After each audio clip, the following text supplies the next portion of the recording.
At bayan, kaugnay pa rin po ng malakas na lindol na tumama sa Davao Oriental. Makakausap po natin si Davao Oriental Governor Nelson Dayanghirang Sr. Sir, good morning po sa inyo. Good morning po, good morning. Sir, ilang araw na po yung lumipas matapos po yung malakas na lindol na tumama dyan. Kamusta na po ang inyong lugar? At tuloy-tuloy pa rin yung ating assessment sa ibang mga structure.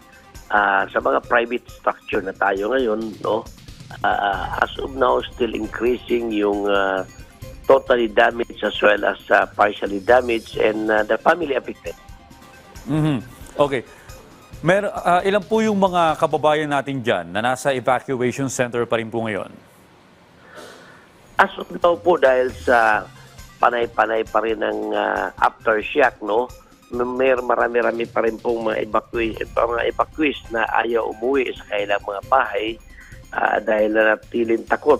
Kaya meron pa rin po tayo mga evacuees. I don't have the figures, but kahapon nag-ikot ako, nakita ko nandiyan pa rin yung mga evacuees po natin. Alright, sir. Sa inyo pong pag-iikot, sa inyo pong obserbasyon, sapat po ba yung mga naibibigay ng lokal na pamahalaan and even ng national government na tulong sa mga pangangailangan ng mga evacuees? So far naman po, no, sunod-sunod yung dating ng mga tulong at binababa natin sa iba-ibang bayan na apektado. So as of now po is ongoing po ang procurement natin sa mga bigas at iba pang bagay na pangangailangan ng mga naapektuhan ng lindol. Governor, nabanggit nyo kanina yung aftershocks. Hanggang ngayon po ba may nararamdaman pa rin kayong mga aftershocks? Yes po, may mga malalakas pa rin na aftershock. Okay. So, nandito na po tayo ngayon sa pag-check ng mga provincial engineers dun sa mga infrastructure. Kamusta po ito? Patuloy po na tumataas ang dami ng totally and partially damaged, particular sa mga pribadong gusali, sa mga bahay-bahay, no? At marami na rin po tayo mga volunteers na dumating na mga engineers na tumutulong para i-assist yung mga kabahayan.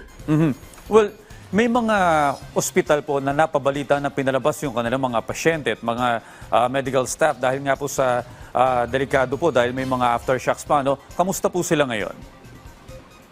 Actually, as of now po, no, yung isang hospital, yung totally damaged natin na hospital sa Municipality of Manay, temporary inilipat muna natin sila sa Super Health Center.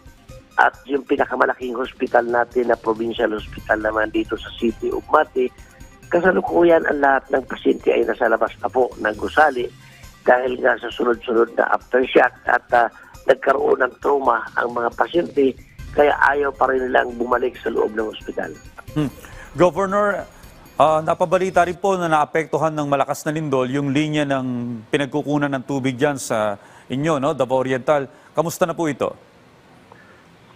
Sa Municipality of Manay lang po kung saan ang epicenter, hanggang po ngayon is wala pa rin magandang supply ng tubig dahil sa napakalaking damage sa mga pipelines. So kahapon lamang nagkaroon tayo ng pagpupulong sa mga iba-ibang engineer upang pagtulungan ayusin yung nasirang water system. Well, nagtungo po ang ating Pangulong Ferdinand R. Marcos Jr.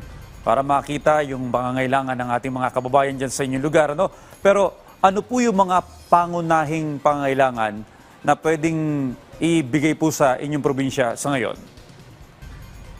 Okay, ang una pong pangangailangan still ang yung mga pagkain, construction materials po para dahan-dahan makapagkumpuni yung mga nasirang mga kabayan, no? At by Friday magbibigay na po tayo ng assistance doon sa mga totally damaged. Alright, Governor, sakaling may mga non-government organization o mga pribadong sektor na gusto magbahagi ng tulong po sa inyo, kanino po makikipag-ugnayan?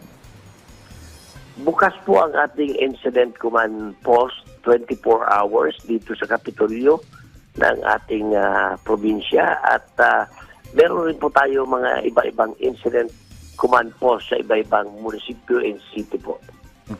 Well, Governor, dalangin po namin ang mabilis na pagbangon ng Davao Oriental. Maraming salamat po sa pakipag-usap sa amin, Governor Dayanghirang.